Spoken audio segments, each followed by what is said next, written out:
राध्या प्रथम से तलाक लेकर विधवा के जैसे जीवन जीने की बात को स्वीकार करके मित्तल परिवार में अपनी आधा हिस्सेदारी की मांग करके फैसला ले लेती है कि मैं प्रथम जी को तलाक देती हूँ और यह कामिनी के साथ खुश रह सकते हैं। इतना कहने के बाद राध्या अपना बैग उठाती है और मित्तल परिवार से बाहर जाने लगती है। तभी प्रथम राध्या को बार बार मनाने की कोशिश करता है, लेकिन राध्या प्रथम की बात नहीं मानती है और वह घर छोड़कर कि हमेशा हमेशा के लिए प्रथम और मित्तल परिवार के लोगों से दूर चली जाती है। तभी दादी चलती है एक नई चाल। जी हाँ दोस्तों, वीडियो को एक लाइक कर दीजिए, बताती हूँ। जैसे ही राध्या अपना सूटकेस उठाती है और प्रथम तलाक की बात करने लगता है, तभी राध्या घर वालों के सामने 2 करोड़ की बात कर देती है और बोलती है कि मुझे तलाक चाहिए और मुझे इस प्रॉपर्टी के हिस्से में 50% की हिस्सेदारी चाहिए और करोड़ रुपए कैश चाहिए।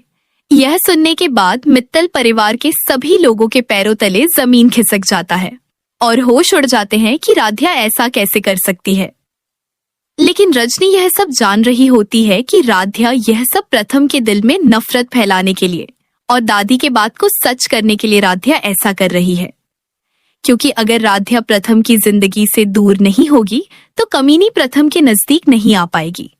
और वहीं दूसरी तरफ दादी और कामिनी मिलकर के प्रथम और राध्या के बीच में दूरियां बढ़ाने के लिए एक नया प्लान बनाती हैं और कामिनी चाल चल करके ऊपर से झूमर का नट ढीला कर देती है, जिसकी वजह से प्रथम जब फोन पर नीचे बात कर रहा होता है तभी प्रथम के ऊपर झूमर गिरने वाला होता है और कामिनी जाकर के प्रथम को बचा लेती है, जिससे प्रथम को यह लगने लगता है कि कामिनी उसका कितना ध्यान रख रही है।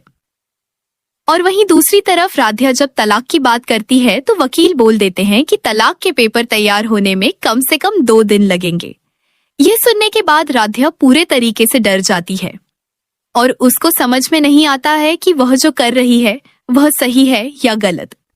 राध्या ने गुस्से में आकर मित्तल परिवार छोड़ दिया। जी हाँ दोस्तों, मित्तल हाउस में उस दिन ऐसा तूफान आया जिसने पूरे परिवार की नींद उड़ा दी। घर के ड्राइंग रूम में सभी लोग मौजूद थे।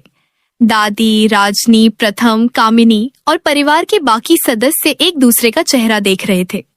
माहौल इतना भारी था कि किसी की भी हिम्मत नहीं हो रही थी कुछ बोलने की। तभी राध्या अपने कमरे से बाहर निकली।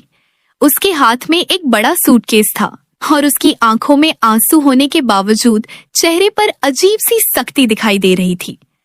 प्रथम ने जैसे ही राध्या को सूटकेस लेकर बाहर आते देखा, उसके होश उड़ गए। वह तुरंत उसके पास पहुंचा और बोला, राध्या, यह सब क्या है? तुम कहीं नहीं जाओगी, हम बैठकर हर समस्या का हल निकाल सकते हैं। लेकिन राध्या ने उसकी तरफ देखा तक नहीं। उसने सूटकेस का हैंडल और कसकर पकड़ लिया और बोली, अब बहुत देर हो चुकी है प्रथम, मैं इस घर में एक पल भी नहीं रुक सकती। यह सुनते ही दादी के चेहरे पर हल्की सी मुस्कान आ गई। उन्हें लगा कि आखिरकार उनकी योजना सफल हो रही है। वहीं कामिनी भी मन ही मन खुश हो रही थी। उसे लग रहा था कि अब प्रथम और राध्या के बीच ऐसी दूरी पैदा होगी जिसे कभी भरा नहीं जा सकेगा। प्रथम बार बार राध्या को रोकने की कोशिश कर रहा था। वह उसके सामने हाथ जोड़कर खड़ा हो गया। राध्या, अगर मुझसे कोई गलती हुई है तो मैं माफी मांगता हूँ, लेकिन घर छोड़कर मत जाओ। राध्या की आंखों से आंसू निकल पड़े, लेकिन उसने खुद को मजबूत बनाए रखा। वह जानती थी कि अगर उसने एक पल के लिए भी अपने दिल की बात सुन ली तो उसका पूरा प्लान बर्बाद हो जाएगा। आखिरकार वह यह सब प्रथम से नफरत की वजह से नहीं, बल्कि उसकी जिंदगी बचाने के लिए कर रही थी। तभी अचानक प्रथम गुस्से में आ गया। उसने कहा, अगर तुम्हें इस घर में नहीं रहना तो ठीक है, हम तलाक ले लेते हैं। प्रथम के मुंह से तलाक शब्द सुनते ही पूरे घर में सन्नाटा छा गया। राजनी की आंखें फैल गई। दादी और कामिनी एक दूसरे को देखकर मुस्कुराने लगी। लेकिन तभी राध्या ने ऐसा जवाब दिया जिसने सबको हिला दिया। राध्या ने ठंडे स्वर में कहा, ठीक है, मुझे तलाक चाहिए, लेकिन तलाक से पहले इस प्रॉपर्टी में 50% हिस्सा चाहिए और करोड़ रुपए कैश भी चाहिए। उसकी बात सुनकर सबके पैरों तले जमीन खिसक गई। क्या? दादी चीख पड़ी। प्रथम को तो यकीन ही नहीं हुआ कि राध्या ऐसा बोल सकती है। वह हैरानी से उसकी तरफ देखने लगा।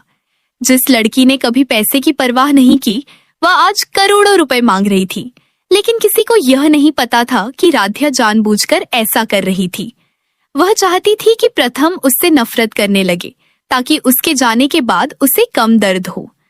वह चाहती थी कि दादी और कामिनी को लगे कि उनकी जीत हो गई है। दोस्तों, अगर आप लोग भी प्रथम और राध्या को पसंद करते हैं तो अभी के अभी इस वीडियो को एक लाइक करके चैनल को जरूर से जरूर सब्सक्राइब करें। राजनी सब समझ रही थी। उसकी आंखों में आंसू आ गए।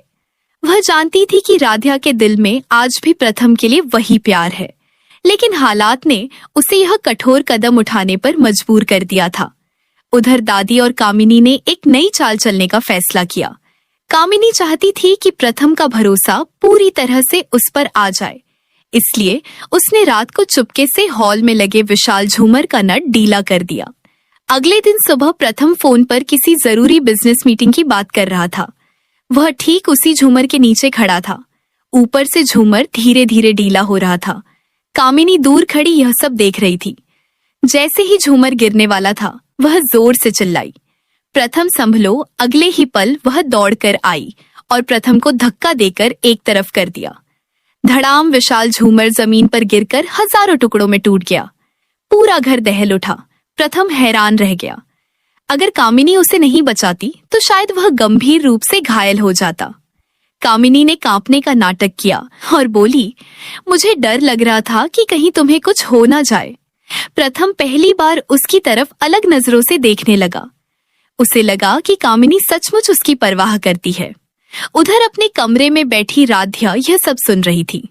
उसका दिल टूट रहा था। वह जानती थी कि दादी और कामिनी की चालें धीरे धीरे सफल हो रही हैं। शाम को वकील घर पहुंचे। सभी लोग तलाक की प्रक्रिया शुरू करने के लिए बैठे, लेकिन तभी वकील ने कहा, तलाक के दस्तावेज तैयार होने में कम से कम 2 दिन लगेंगे। यह सुनते ही राध्या के चेहरे का रंग उड़ गया। 2 दिन, सिर्फ 2 दिन, और क्या वह इन 2 दिनों में खुद को प्रथम से दूर कर पाएगी?